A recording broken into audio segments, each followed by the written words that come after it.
যদি আপনার পরবর্তী প্ল্যান হয় বিদেশে পড়তে যাওয়া, তাহলে সেই যাত্রার সবচেয়ে গুরুত্বপূর্ণ ডকুমেন্ট হচ্ছে এসওপি।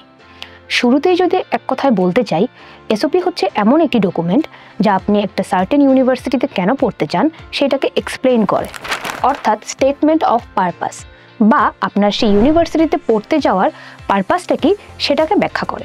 এ পর্যায়ে আমি কিছু টিপস অ্যান্ড ট্রিক্স শেয়ার করব যা আপনার এসওপিকে অনেক বেশি ইফেক্টিভ করে তুলতে সাহায্য করবে। শুরুতেই আসি ইন্ট্রোডাকশানে, যেখানে আপনি আপনার ডিজায়ার্ড ইউনিভার্সিটি ও প্রোগ্রামের উপর আপনার ইন্টারেস্ট, মোটিভেশন এগুলো তুলে ধরবেন।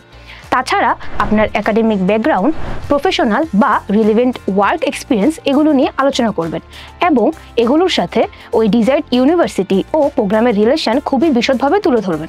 এছাড়া সেই সাথে আপনার ক্যারিয়ার গোলস কী ও প্রোগ্রামটি কিভাবে আপনার গোলসগুলো অর্জনে সাহায্য করবে তা পরিষ্কারভাবে বর্ণনা করুন। আর সবশেষে আপনি কেন এই প্রোগ্রামে পড়তে যেতে আগ্রহী ও প্রতিষ্ঠানটির প্রতি আপনার ইন্টারেস্ট প্রকাশ করুন। মনে রাখবেন, একটি স্ট্রং এসওপি আপনাকে স্কলারশিপ পাওয়ার সম্ভাবনা বহুগুণে বাড়িয়ে দেবে। এবার আসি এসওপি কেন গুরুত্বপূর্ণ।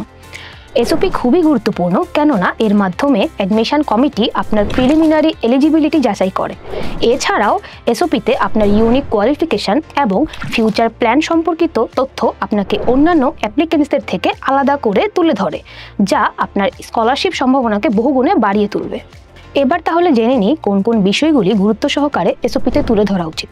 ক্লিয়ার পারপাস, আপনি কেন ওই ইনস্টিটিউটে পড়তে যেতে চান তা স্পষ্টভাবে উল্লেখ করুন। ইউনিক কোয়ালিটিস, আপনার ক্যাপাবিলিটিস, একাডেমিক এবং প্রফেশনাল স্কিল তুলে ধরুন। ফিউচার গোলস, আপনার ভবিষ্যৎ পরিকল্পনা ও কিভাবে প্রোগ্রামটি আপনার ফিউচার গোল অর্জনে সাহায্য করবে তা তুলে ধরুন। ফিট উইথ দি প্রোগ্রাম, কেন আপনি ওই প্রোগ্রামে নিজেকে ফিট মনে করছেন তা স্পষ্টভাবে তুলে ধরুন। এক্সট্রা কারিকুলার অ্যাক্টিভিটিস, আপনি একাডেমিক রেকর্ডের পাশাপাশি যদি কোনো এক্সট্রা কারিকুলার অ্যাক্টিভিটি বা ভলেন্টিয়ারি ওয়ার্কে পার্টিসিপেট করে থাকেন তবে তা আপনার এসওপিতে তুলে ধরুন, যা আপনার স্কলারশিপের সম্ভাবনাকে বহুগুণে বাড়িয়ে দিবে। সবশেষে এরিয়া অফ ইন্টারেস্টকে ফোকাস করুন। এ পর্যায়ে আপনাকে বোঝাতে হবে আপনি কোন বিষয়ে মাস্টার্স করতে চান এবং কেন করতে চান। মনে রাখবেন, এই পর্যায়ে আপনাকে বেশ কৌশলী হতে হবে।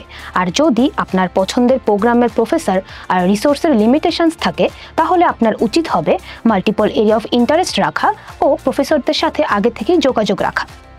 এবার আসি এসওপি লিখতে গিয়ে কোন কোন ভুলগুলো এড়িয়ে চলা উচিত। কঠিন শব্দ এড়িয়ে চলা। মনে রাখবেন, আপনার উদ্দেশ্য প্রফেসরকে আপনার ওই ইউনিভার্সিটি বা প্রোগ্রামে ভর্তি হওয়ার মোটিভেশন ও ইন্টারেস্ট ভালোভাবে বোঝানো, তাই কঠিন ভোকাবুলারি ব্যবহার না করাই ভালো। জেনেরিক কন্টেন্ট, মনে রাখবেন এসওপি যেন খুব সাধারণ বা অন্যান্য আবেদনকারীদের মতো না হয়।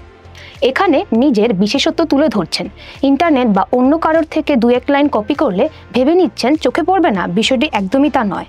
এসওপি লেখার সময় অবশ্যই খেয়াল রাখতে হবে তা যেন খুব বেশি লেন্দি বা শর্ট না হয়।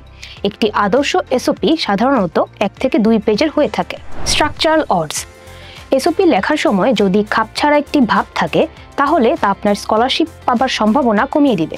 যদি স্ট্রাকচারাল অর্ডস থাকে তাহলে প্রফেসরের মনোযোগ এড়াবে, তাই লেখার আগে সুন্দর মতো একটি ড্রাফট করে নেওয়াই ভালো। Grammatical or spelling errors, SOP লেখার সময় আপনাকে অবশ্যই খেয়াল রাখতে হবে গ্রামাটিক্যাল অর স্পেলিং এরর্স যেন না হয়। স্পেলিং বা গ্রামারের ভুল আপনার এসওপিতে নেগেটিভ ইম্প্যাক্ট ফেলতে পারে। তাহলে সবশেষে যদি আমি বলতে চাই যে এসওপি লেখার ক্ষেত্রে আপনাকে কোন কোন বিষয়গুলো সর্বপ্রথম গুরুত্ব সহকারে নজর দিতে হবে, সেক্ষেত্রে প্রথমে আসবে এসওপির ওয়ার্ড কাউন্ট। এসওপি সাধারণত 700 থেকে 1000 ওয়ার্ডসের বেশি হয় না, আর বেশিরভাগ ক্ষেত্রে ইউনিভার্সিটি ওয়ার্ডস কাউন্ট মেনশন করে দেয়। প্রথম থেকেই মনোযোগ ধরে রাখার জন্য একটি ক্যাচি ইন্ট্রো লেখা জরুরি।